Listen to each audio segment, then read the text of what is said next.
I turned 30 last November, and I did not know how to properly smile until about 6 months ago. I'm a pro at feeling like a piece of shit.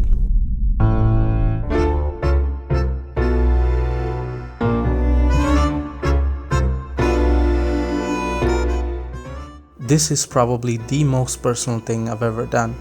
I feel uniquely qualified to talk about this because self-hatred, self-guilt, crippling self-worth and anxiety are a recurring theme in my life. Throw depression in there for a good mix. I know I talk about them as if they are one entity. They've been a dominating presence in every aspect of my life until about 6 or 7 months ago.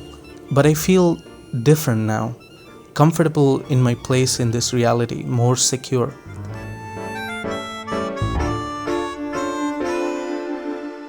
Maybe it is temporary, that I do not know. I'm just taking it one day at a time for now. You know how when you recover from a high fever, you'd be extra careful for the initial few days? You know the fever is gone, but you also don't want to be too callous. That's how I am these days. Memories of my self-hatred, depression and anxiety are too recent for me to take this new reality for granted. I know I'm not completely cured yet. There are moments when the dementors come back and take me for a ride. But those moments are becoming few and far between. So, what happened? At least for me, the answer was so clear, so obvious, it was in front of me the whole time.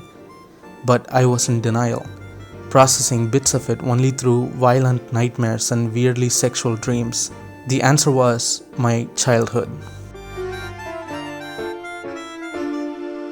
Childhood.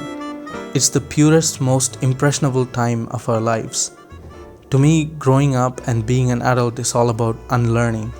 I'm still carefully unlearning stuff that I've unquestioningly consumed years ago.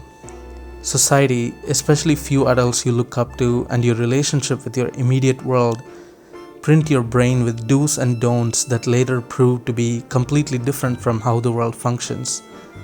So you unlearn. But in order to unlearn, you need to acknowledge that there is a problem. There is an issue that needs fixing. But by the time you start malfunctioning, those problems, issues, or the source, they are already buried deep within the subconscious, inaccessible in the surface, which would only come out in the form of abstract dreams or anxiety attacks. I will tell you an example.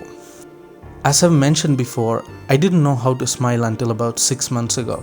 Whenever I was in front of a camera or even around people, when the time came to smile, as a reflex, I suppressed it. Like I'm not supposed to smile. Most of the times when I smiled or laughed, I covered my mouth with my hands. This weird half smile, half suppressed frown seriously hit my self-worth because almost always it looked completely weird and it indicated someone who was not confident. But something happened a few months ago. When my friend pointed out how I cover my mouth whenever I smiled, I started thinking about why that was and what caused this abnormal reflex. That night, alone in my apartment in front of the mirror, I practiced smiling. I laughed out loud, looked at my teeth, and I realized that I've never once in my life actually smiled or laughed completely without this reflex to close my mouth kicking in. Then I remembered the incident. When I was in my 6th grade, my classmates and I were standing in a group and talking. Someone said something very funny and I started to laugh. Everyone did. This one girl I was attracted to stopped laughing, turned to me and said that I shouldn't smile as I had a very ugly smile. There it was.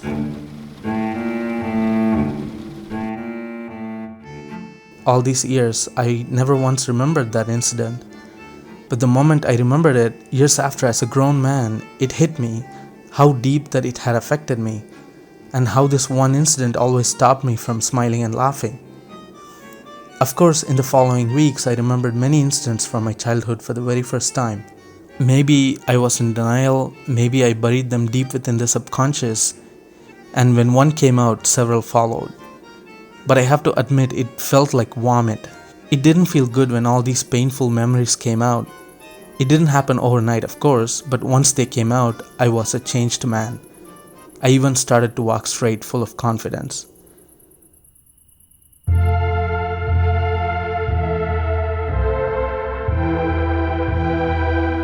That's when I realized almost everything is internal.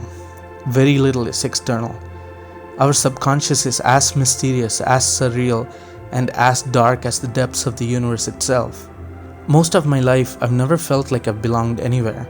There's this relentless guilt that followed the need to explain myself for some invisible masters. Wherever I go, a fancy restaurant or a museum, it felt like I didn't have the right to be there.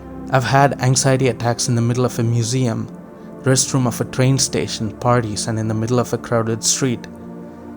Of course, the anxiety attacks and crippling self-worth were not because of the crowded street, museum, and the people around me. Everything was purely internal. It amazed me how much I confidently smiled once I remembered the source of that particular issue. The change it brought about in me when I acknowledged it and processed that memory. So my next thought was, what else is in there that I'm in denial of? Why am I constantly feeling guilty? Why do I feel like I do not belong? Why do I walk around thinking that I'm a piece of shit? Why do I believe it with every fiber of my body even when people I love tell me otherwise? I felt like a detective armed only with a torchlight descending into the depths of my subconscious, afraid to find out what it might reveal, but also resolved to rid myself of some of these issues. Things began to casually come out. Devastating, life-altering memories started popping up uneventfully in the middle of casual conversations. As I processed every new memory, forgive whatever shadow figure needed to be forgiven, I felt better with each passing day. I stopped explaining myself, laughed, made jokes, flirted, and became increasingly secure in my place. Of course, it is only my experience, and I completely understand that our personalities and experiences are vastly different. But there are things that help me process my memories and experiences, especially the ones about which I was in denial.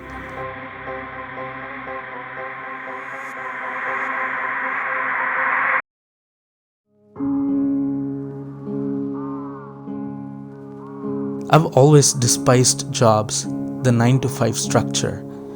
I was a freelancer for the majority of my career.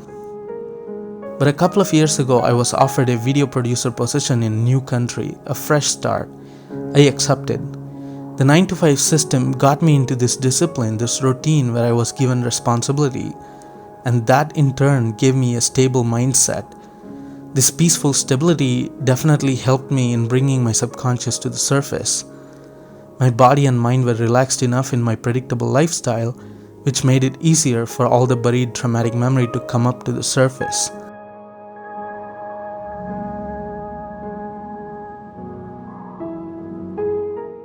One of the best decisions I've made in my life is buying a bicycle, and also moving to a neighborhood without access to any public transportation, which made me buy that bicycle in the first place. So I started waking up early and began biking for about an hour each way to and from work. Primarily, it helped with my mental health.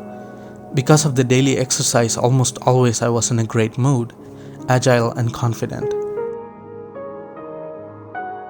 In the beginning, it was hard and I constantly thought of giving up and taking a cab. But it was only because my body was at rest for so long and any slight movement felt like a Sisyphean task. But once I got used to it, I craved more. Whenever I considered quitting, I thought of this universal rule: a body in motion stays in motion, a body at rest stays at rest.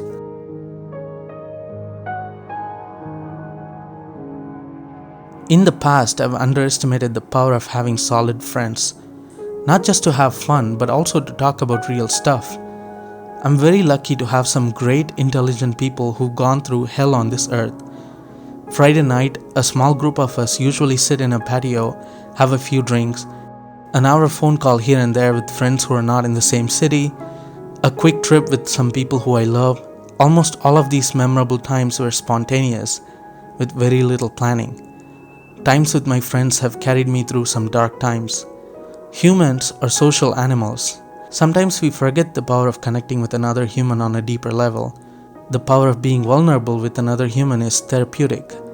There were times where I felt so powerless that I didn't even want to get out of my bed. I forced myself to go out and sit there while my friends chatted away. Moving from a very cold place with a society where everybody took everything seriously to a tropical place full of greenery and sunlight also helped me with my mental condition. But my journey into my subconscious, the fight with my self-worth, guilt and anxiety is not over yet. In fact, it has just begun. I know full well that I have a long way to go. I realized that the other night. When a nightmare resulted in a full-blown anxiety attack, I freaked out. I was disappointed and thought I was back to where I began. But thankfully, it passed. I'm aware that this is a journey and not a single milestone. At least for me, it all begins with being okay. Resistance to my anxiety or guilt fuels it some more. I've noticed that the panic that comes with not being okay and resisting a situation brings me as much damage, if not more, than the anxiety itself. Being okay is being relaxed. Being relaxed is about accepting who I am as a person, flaws and all. When I accept myself, a certain kind of quietness washes over me. I tell myself that one day at a time is okay. If I feel guilty, it is okay.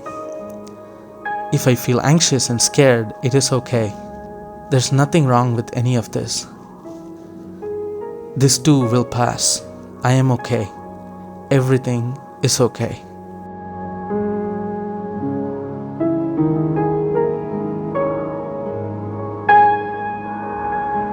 Don't forget to press the bell icon to get notified whenever I post a new episode.